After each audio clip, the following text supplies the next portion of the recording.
Hello friends, welcome to exam Guruji. आज हम mock test 5 आपके लिए लेके आए हैं यूपीएससी जेई के लिए।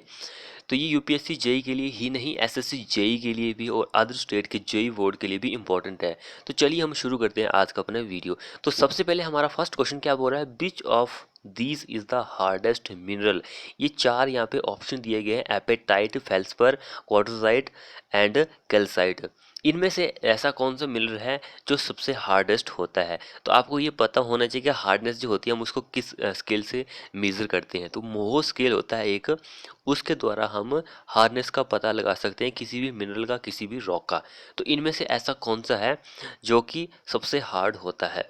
तो यहाँ पे सबसे हार्ड की अगर हम बात करें तो सबसे पहले हम यहाँ पे ऑप्शन वाइज ही चलते हैं। ऑप्शन वाइज हमारे पास एपेटाइट है। एपेटाइट की अगर हम बात करें तो इसका 5 हार्डेस्ट नंबर होता है। फेल्सपर की बात करें तो वो 6 होता है। क्वार्टज की बात करें तो उसका 7 होता है। कैल्साइट का तो सभी को पता है कि 3 होता है। तो अकॉर्डिंग टू हमारे आंसर हम देखते हैं तो क्वार्टज हमारा करेक्ट आंसर हो जाएगा। थर्ड इस क्वेश्चन में आंसर हो जाएगा। तो ये क्वेश्चन बहुत ही इंपॉर्टेंट है। आई थिंक आधे में 50% स्टूडेंट ऐसे होंगे जिनको इस क्वेश्चन का पता होगा। तो बहुत ही अच्छा क्वेश्चन था ये। इस ऐसे ही क्वेश्चन आपको मिलते रहे इसलिए आप हमारे चैनल को सब्सक्राइब कीजिए और साथ में बेल आइकन को दबा लीजिए। तो देखिए नेक्स्ट क्वेश्चन क्या बोल रहा है हमारे पास, the reading taken on station. Reading जो हम स्टेशन पर ले रहे हैं बाय लेवल के द्वारा, whose elevation is known is term as. जिसकी एलिवेशन जो है हमें पता है उसको हम क्या बोलते हैं, क्या हम उसको बोलते हैं।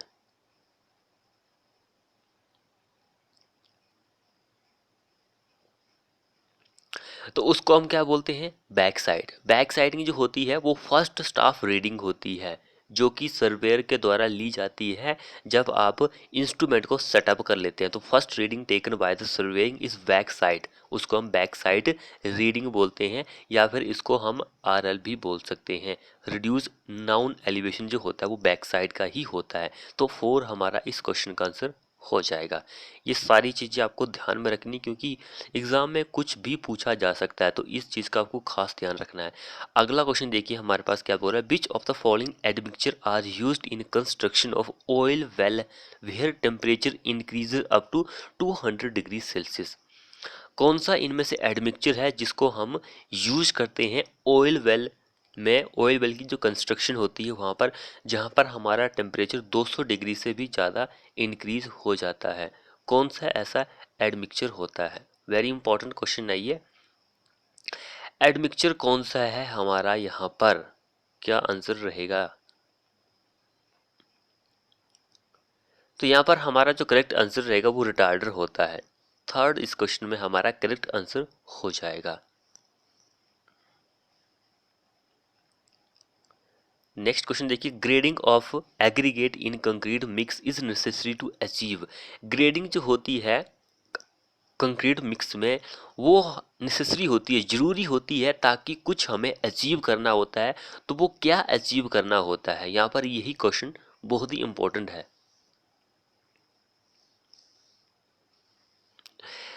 तो उससे क्या होता है कि वॉइड रेशियो जो होता है उसमें रिडक्शन आपको देखने को मिलती है। ग्रेडिंग अगर हमारी सही रहेगी, ग्रेडिंग का एक आप बोल सकते हैं कि ग्रेडिंग से आपको क्या इफेक्ट देखने को मिलते हैं। ग्रेडिंग के इफेक्ट जो होते हैं इसके ऊपर वर्केबिलिटी जो होती है उसके ऊपर इफेक्ट देखने को मिलता है। अगर हमारी देखिए राउंडेड जो होता है उसकी वर्केबिलिटी बहुत ज़्यादा होती है। ऐसे एंगुलर की अगर हम बात करें तो वर्केबिलिटी बहुत ही कम होती है। तो ग्रेडिंग बहुत ही इंपॉर्टेंट रोल प्ले करती है वर्केबिलिटी में। ऐसे ही यूनिफॉर्मिटी एंड फिनिशिंग जो होती है उसमें भी ग्रेडिंग का बहुत ज़्यादा रोल होता है। एंड क्वालिटीज़ जो होती है कंक्रीट की उसके ऊपर भी फ़र्क पड़ता है। तो जैसे कि अभी मैंने आपको rounded aggregate and angular aggregate, rounded होगा तो उतनी ज़्यादा स्ट्रेंथ आपको देखने को नहीं मिलेगी, एंगुलर होगा तो बॉन्डिंग अच्छे बनाएगा, इंटरलॉकिंग हो जाएगी, तो उस वजह से आपको स्ट्रेंथ ज़्यादा देखने को मिलती है। तो ये 3 फैक्टर जो मैंने आपको बताए हैं ये बहुत ही इंपॉर्टेंट रोल प्ले करते हैं ग्रेडिंग ऑफ एग्रीगेट्स के। तो इस पॉइंट को भी आपको याद रखना है। वैसे तो ये रिडक्शन इन वॉइड्स ये बिल्कुल करेक्ट आंसर रहेगा क्योंकि यहाँ पे और आंसर नहीं दिए गए हैं, इसलिए हमारा यही करेक्ट आंसर हो जाता है। अगला क्वेश्चन देखिए, the material for test crushing value test on aggregate should consist of aggregate passing dash sieve and retained on dash sieve. तो एग्रीगेट के ऊपर जब भी आप क्या कौन सा टेस्ट कर रहे हैं, क्रशिंग टेस्ट कर रहे हैं, क्रशिंग वैल्यू टेस्ट जो होता है इस टेस्ट को करते हैं, तो हमारा जो एग्रीगेट है वो कौन से साइज के सी पर रुकना चाहिए, कौन से साइज पर पास होना चाहिए। तो यहाँ पे सबसे पहले क्या पूछा, पास। तो पास जो होता है 12.5 mm सी पर पास होना चाहिए। एंड रुकना कहाँ पे चाहिए, रिटेन कहाँ पर होना चाहिए, 10 mm सी पर। तो यहाँ पे कौन से ऑप्शन में दिया गया है, ऑप्शन नंबर इसमें दिया गया है। तो यही हमारा करेक्ट आंसर हो जाएगा। तो इस पॉइंट को भी आपको याद रखना है। एक और पॉइंट यहाँ पे मैं आपको बताता हूँ, इसको आप नोट डाउन कर लीजिए। सीप साइज जो रेकमेंड किया गया है कि वेट लॉस जो होता है उसको आपको कैसे कैलकुलेट करना है। ऐसा कौन सा सीव का साइज है जो कि रेकमेंड किया गया है ताकि आप वेट लॉस जो होता है क्रशिंग वैल्यू टेस्ट में उसको कैलकुलेट कर सके। कौन सा साइज का सीव होता है, तो 2.36 mm का सीव होता है। इस पॉइंट को भी आप याद रखिए। एंड इम्पैक्ट वेन टेस्ट जो होता है उसमें भी यही रेकमेंड किया है, 2.36। इन दोनों पॉइंट्स को याद रखिए। हो सकता है कि एग्जाम में यहाँ से लेकर भी क्वेश्चन आपसे पूछ लिया जाए।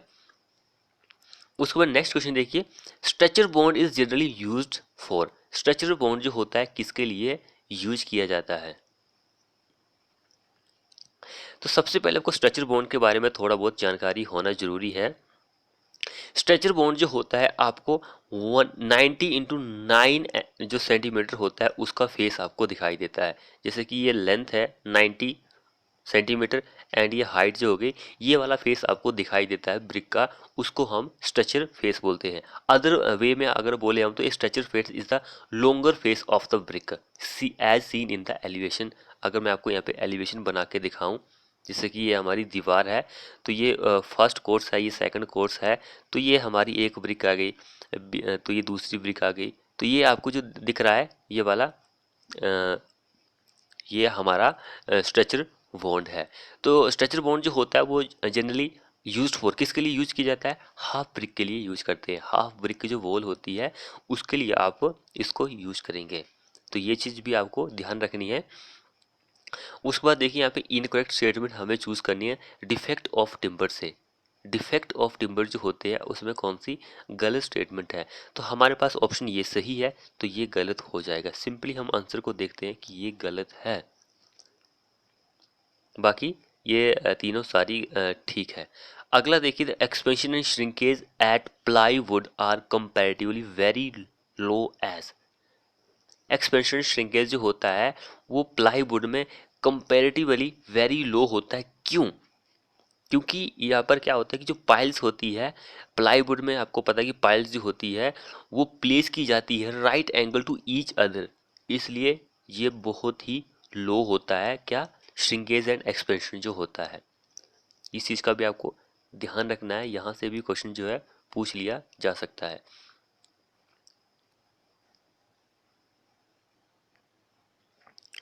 नेक्स्ट क्वेश्चन देखिए क्या बोल रहा है यहाँ पर, turpentine oil is used in paint as. Turpentine oil जो होता है वो पेंट में यूज किया जाता है, किस तरह से, कैसे वो यूज किया जाता है, ये चीज़ इंपॉर्टेंट है। टर्पेटाइन ऑयल जो होता है वो थिनर की तरह, थिनर को हम सोलवेंट भी बोल सकते हैं, इस चीज़ को भी आपको याद रखना है। सोलवेंट भी हम बोल सकते हैं। एक तो थिनर हमारे पास टर्पेटाइन ऑयल हो गया, एक वाइट स्पिरिट हो गया, इस चीज़ को भी याद रखिए। वाइट स्पिरिट जो होता है वो भी एक थिनर या फिर सोलवेंट ही होता है। उसके बाद नाफ्ता हो गया, ये वेनजाइट भी हो गया, वेनजाइट को भी याद रखिए। वेन जाइन, जाइट नहीं सॉरी वेनजाइन है। तो ये सारे ही सॉल्वेंट थिनर या फिर सॉल्वेंट मैंने आपको बताए हैं, तो ये इंपॉर्टेंट है क्योंकि पेंट से भी आपको पता है कि एग्जाम में एक या फिर दो क्वेश्चन तो पूछे जाते ही जाते हैं।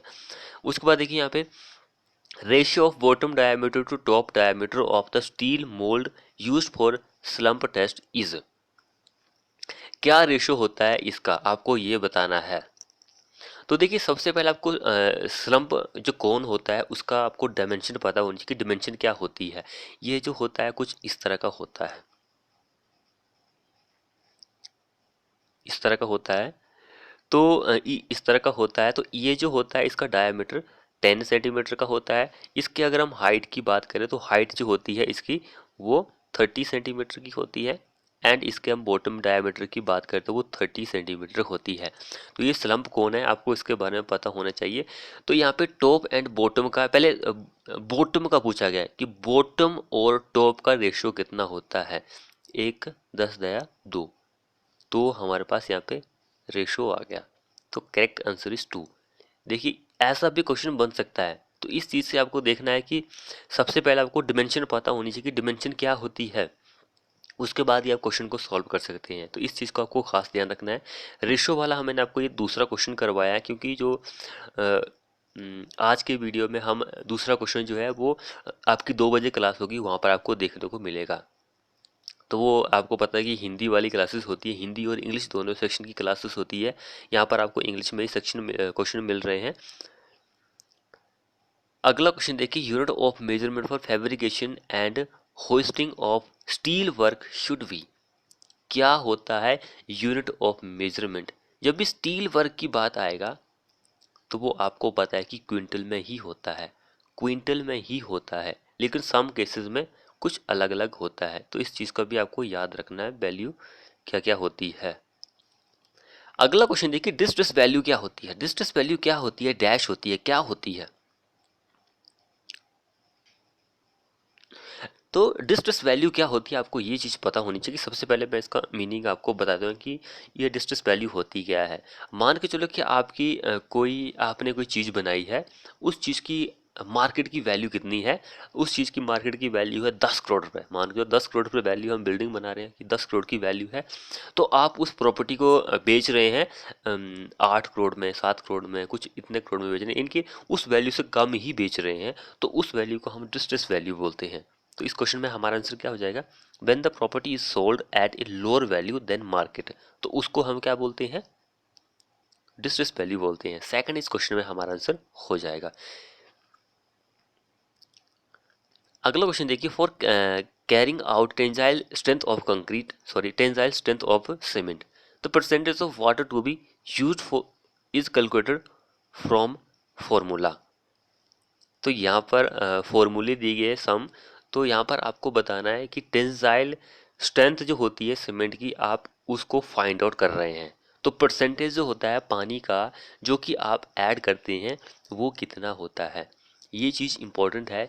क्योंकि आप सभी को वाटर कंटेंट जो है इनिशियल सेटिंग टाइम के बारे में पता होगा। इनिशियल सेटिंग टाइम का 0.85 पी होता है, साउंडनेस के लिए 0.78 पी होता है।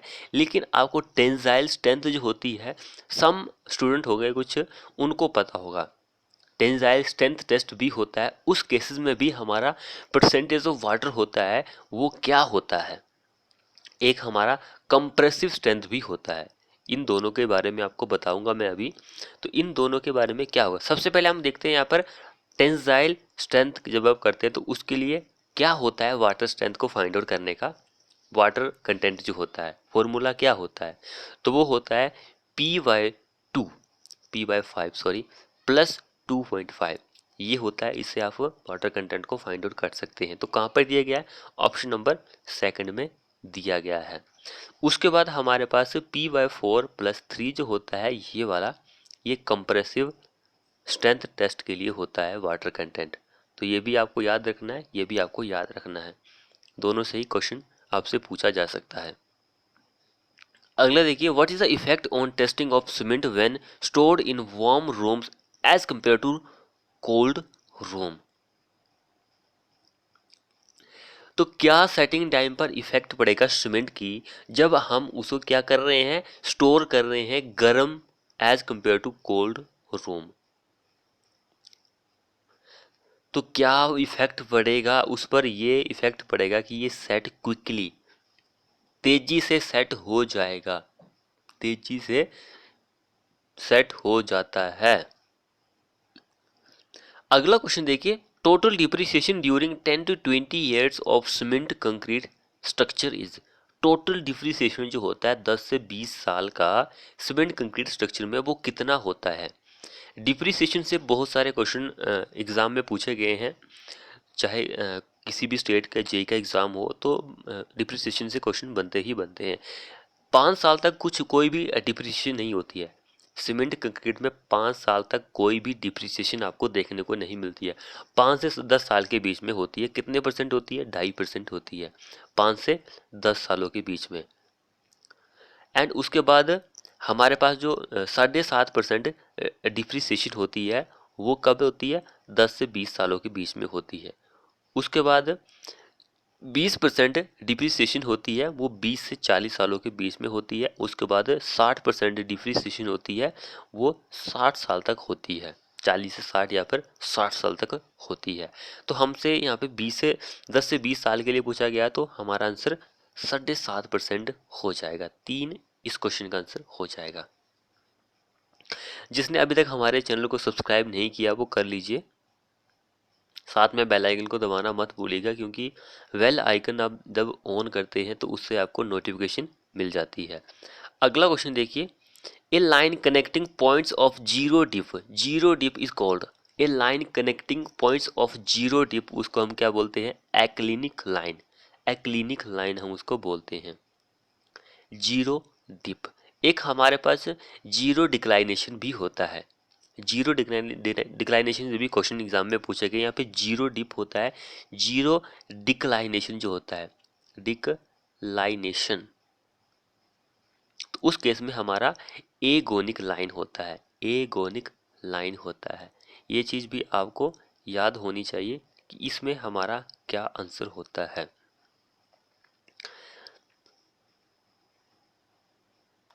तो चलिए हम अब हमारे पास यहाँ पे 2 ही ऑप्शन बचे हैं। ये तो हमने सॉल्व कर लिए, zero dip and zero declination. अब 2 बचे हैं, इनको भी सॉल्व कर ही लेते हैं क्योंकि ये क्यों छोड़ने हैं। तो यहाँ पर क्या होता है, आइसोक्लिनिक लाइन की हम बात करते हैं। तो आइसोक्लिनिक लाइन एक ऐसी लाइन होती है जो कनेक्ट करती है point of equal declination, declination sorry declination नहीं, डिप, इक्वल डिप को ये कनेक्ट करती है। आइसोगोनिक जो होती है ये करती है इक्वल डिक्लाइनेशन को, इक्वल डिक्लाइनेशन को। आइसोगोनिक लाइन जो होती है इक्वल डिक्लाइनेशन को ये डिप को करती है। तो इस सारी लाइंस के बारे में मैंने आपको बता दिया है क्योंकि यहाँ से क्वेश्चन बन सकता है आपका। अगला देखिए, विच of the following most reliable estimate, सबसे विश्वसनीय एस्टीमेट कौन सा है? ये तो इजी लेवल का क्वेश्चन है, ये होता है। ये तो प्लिंथ एरिया जो होता है उतना विश्वसनीय नहीं है। यहाँ पे थोड़ी बहुत इनएक्यूरेंसी जो रहती है वो रह सकती है। अगला देखिए, हमारे पास क्वेश्चन बहुत ही इंपॉर्टेंट है। Consider the following statement the incorrect statement, गलत स्टेटमेंट हमें चूज करनी है। तो देखिए हमारे पास क्या बोल रहा है, the water content has a range from 0 to 100%. A degree of saturation has a range 0 to 100%. Porosity can't be greater than 100%. And void ratio soil can be greater than 1. क्या आंसर होगा इस क्वेश्चन में हमारा? तो सबसे पहले water content दिया गया है 0 से 100। ये बिल्कुल ही गलत है, क्योंकि वाटर कंटेंट से एक बार एग्जाम में क्वेश्चन पूछा गया था कि वाटर कंटेंट जो होता है सोइल का can be greater than 100%, can be greater than 100%। 0 से 100 नहीं होता है, 100% से भी ज़्यादा पानी हो सकता है। बाकी यहाँ पे क्या पूछा गया है, डिग्री ऑफ सैचुरेशन जो होता है ये तो 0 से 100% होता ही होता है। उसके बाद हमारे पास पोरोसिटी है, ये 100 से ज़्यादा नहीं हो सकती, 100 से ज़्यादा नहीं हो सकती। उसके बाद वॉइड रेशियो जो होता है वो 1 से ज़्यादा हो सकता है। अगर हमारा सॉइल बिल्कुल ही ड्राई है तो उसमें वॉइड रेशियो ही होंगे, 1 से ज़्यादा ही हो सकते हैं। तो ये चीज़ आपको पता होनी चाहिए कि कौन सा किससे पूछा गया। अगर हम इसकी डेफिनेशन बताने जाएंगे तो बहुत टाइम लग जाएगा। अगला क्वेश्चन देखिए, priming is necessary in, priming की जब भी बात करेगा तो centrifugal pump to remove air in the suction pipe and casting, तो ये इसमें ही यूज होता है। अगला देखिए, positive error is caused if, positive error जो होता है वो आपको कहाँ पर देखने को मिलता है? तो इन सभी जगह पर आपको देखने को मिलता है। All option are correct. उसके बाद नेक्स्ट क्वेश्चन देखिए, grade compensation is not necessary for gradient less than, grade compensation जो होता है वो जरूरी नहीं होता है अगर हमारा ग्रेडियंट जो है वो कम होगा। कौन सी वैल्यू से कम होगा। तो 4% से अगर कम रहेगा तो नॉट नेसेसरी, 4% हमारा करेक्ट आंसर हो जाता है। तो ग्रेड कंपोजिशन जो होता है उसको फाइंड आउट करने के कुछ फॉर्मूले होते हैं, तो ये भी आपको पता होना चाहिए कि कौन सा वो फॉर्मूला होता है।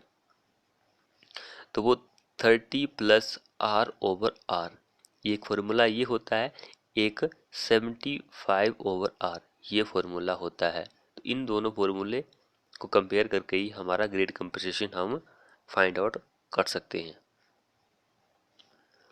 उसके बाद नेक्स्ट क्वेश्चन देखिए, moderately hydraulic lime is best suitable for. Moderately hydraulic lime जो होता है वो किसके लिए सूटेबल होता है।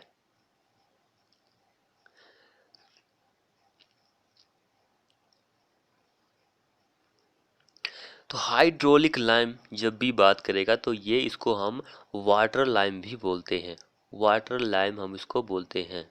तो इसमें एक कैपेसिटी होती है कि पानी में भी ये सेट हो सकता है, एंड डैम्प कंडीशन, जो डैम्प कंडीशन होती है कीचड़ वाला एरिया जो होता है वहाँ पर भी ये सेट हो सकता है। इसमें 70 से लेकर 90% प्योरिटी होती है, प्योरिटीज़ होती है, 70 से लेकर 90% इसमें प्योरिटी होती है, ये चीज़ भी इम्पोर्टेंट है। अब यहाँ पे इसकी एप्लीकेशन के बारे में पूछा कि किसके लिए सूटेबल होता है, तो ये सूटेबल होता है मैसनरी के वर्क में, चाहे हमारा ब्रिक मैसनरी हो, चाहे हमारा स्टोन मैसनरी हो, कोई भी मैसनरी हो उसमें हम इसको यूज कर सकते हैं। तो ये हमारा करेक्ट आंसर हो जाएगा। यहाँ पर मोटार दिया गया लेकिन मैसनरी तो दिया गया है, बाकी थोड़ा बहुत रिलेट करता हो तो हमारा आंसर वही हो जाता है। उसके बाद नेक्स्ट क्वेश्चन देखिए, based on the principle of conservation of energy the equation drive on an ideal flow fluid is.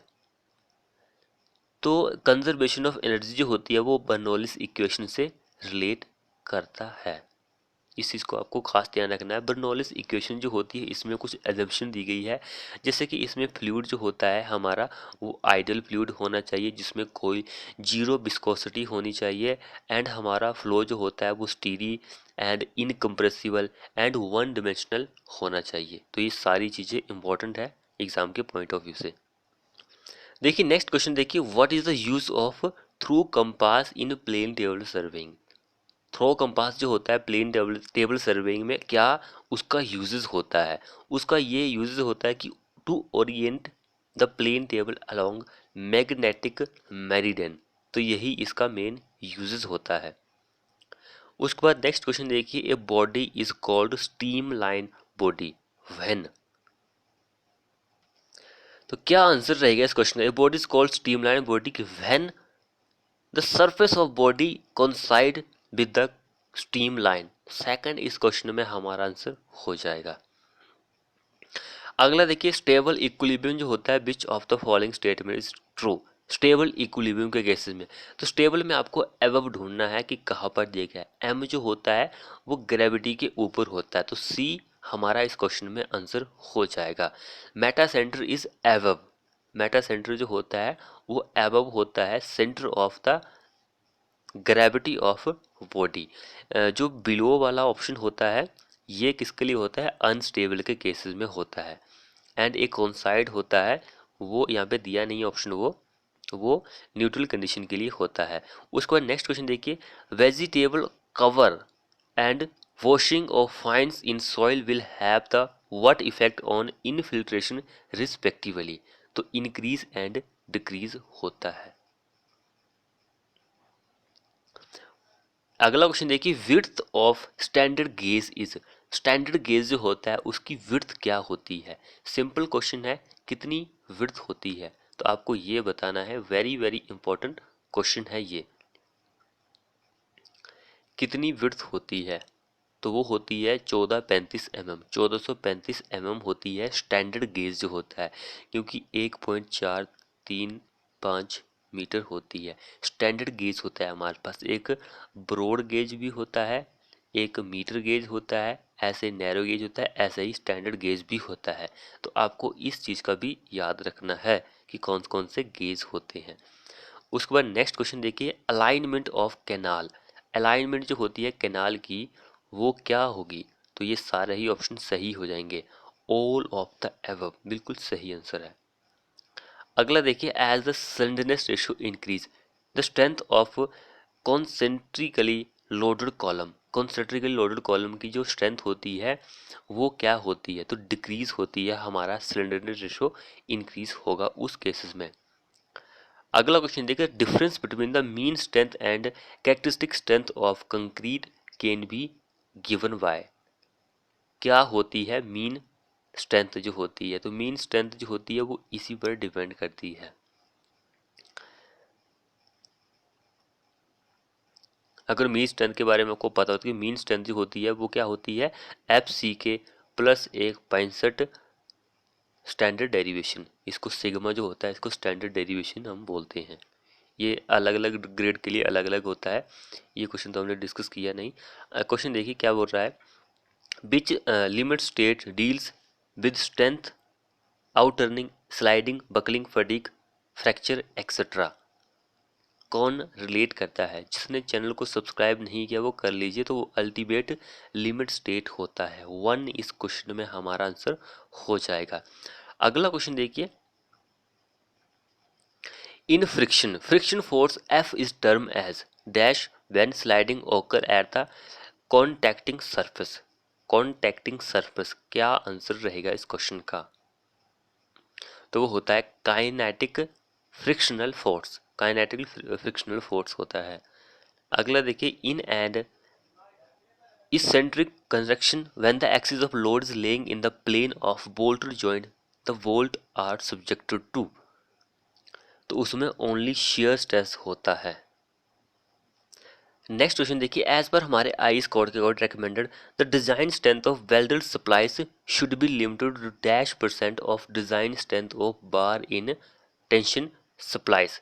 Welded splices and tension splices की जो स्ट्रेंथ होती है वो हमारे आईस कोड के अकॉर्डिंग कितनी लिमिटेड की गई है, तो वो 80% लिमिटेड की गई है। इस पॉइंट को याद रखिएगा। अगला देखिए, permissible stresses in bending for steel structure should not be greater than. कितना होता है बेंडिंग स्ट्रेस, सबसे ज़्यादा जो स्ट्रेस होता है परमिसिबल स्ट्रेस जो होता है वो सबसे ज़्यादा वेयरिंग के केसेस में होता है। वेयरिंग के केसेस में 0.75 FY होता है, और सबसे कम जो होता है वो एवरेज शियर स्ट्रेस होता है। एवरेज शियर स्ट्रेस होता है 0.4 FY होता है। बाकी इन सभी के बीच में ही वैल्यू होती है। जैसे बेंडिंग के लिए पूछा गया है तो बेंडिंग के केसेस में 0.66 होती है। तो इस चीज़ को आपको याद रखना है, ये चीज़ इम्पोर्टेंट है।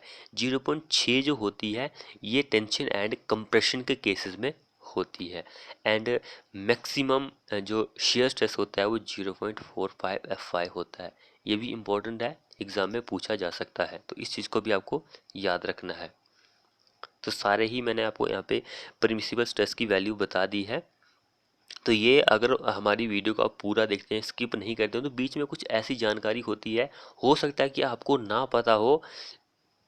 कई स्टूडेंट होते हैं जो कि स्टार्टिंग से, जिन्होंने पहली बार एग्ज़ाम को अभी ऑनलाइन फिलअप किया होता है, तो उनको नहीं पता होता है, तो वो वीडियो को पूरा देखिए। बाकी जो बहुत ही घिसे पिटे हैं, बहुत सालों से तैयारी कर रहे हैं, जो बहुत ही नॉलेजेबल वाले हैं, उनको तो पता ही होगा, लेकिन उनको सिर्फ प्रैक्टिस की जरूरत होगी, तो वो तो वीडियो को स्किप ना करे, या फिर करे या फिर ना करे, उनकी मर्जी है। अगर अच्छी तैयारी करनी है तो स्किप करना जरूरी नहीं है। तो देखिए नेक्स्ट क्वेश्चन क्या हो रहा है, thickness of lacing flat for double lacing के लिए। तो डबल लेसिंग के लिए जो होती है थिकनेस वो 1/60 होती है। एक सिंगल के लिए भी होती है, सिंगल के लिए 1/40 होती है। ये पॉइंट्स भी इंपॉर्टेंट है। अगला देखिए, for the T section the share centre is located at. T section के लिए जो शेयर सेंटर होता है वो कहाँ पर होता है, तो वो होता है centre of the horizontal flange पर होता है। 1 हमारा इस क्वेश्चन में आंसर हो जाएगा।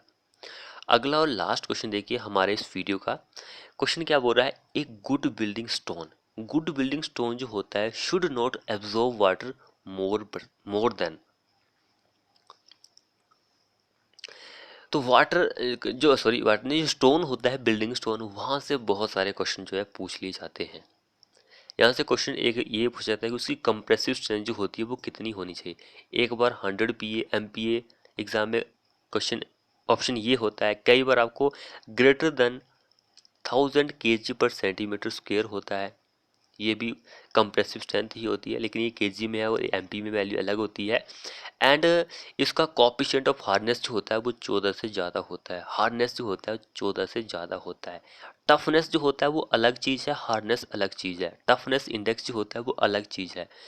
14 से ज़्यादा हार्डनेस, कोएफिशिएंट ऑफ हार्डनेस होता है। टफनेस इंडेक्स जो होता है वो ग्रेटर देन 13 होता है, 13 होता है। ये चीज़ें सारी इंपॉर्टेंट है। स्पेसिफिक ग्रेविटी की अगर हम बात करें इसकी, तो वो 2.7 से ज़्यादा होती है, ग्रेटर देन 2.7। तो ये चीज़ आपको याद रखनी है। यहाँ पर हमसे वाटर कंटेंट के बारे में पूछा गया कि वो कितना वाटर एब्जॉर्ब ना करे, नहीं तो हम उसको रिजेक्ट कर देंगे। तो रिजेक्शन की केसेस जब आता है, a good building stone should not absorb water more than 5% से ज़्यादा पानी वो एब्जॉर्ब नहीं करना चाहिए। अगर 10% से ज़्यादा वो पानी एब्जॉर्ब कर लेता है तो उसको हम रिजेक्ट कर देते हैं। तो ये केस भी इम्पॉर्टेंट है, यहाँ से भी क्वेश्चन पूछा जा सकता है। तो फ्रेंड्स, आपको हमारी वीडियो कैसी लगी? वीडियो को जितना हो सके अपने दोस्तों के साथ शेयर कीजिए, और चैनल को सब्सक्राइब नहीं किया तो कर लीजिए, फटाफट से बेल आइकन को दबा लीजिए। मिलते हैं ऐसी ही नेक्स्ट वीडियो में।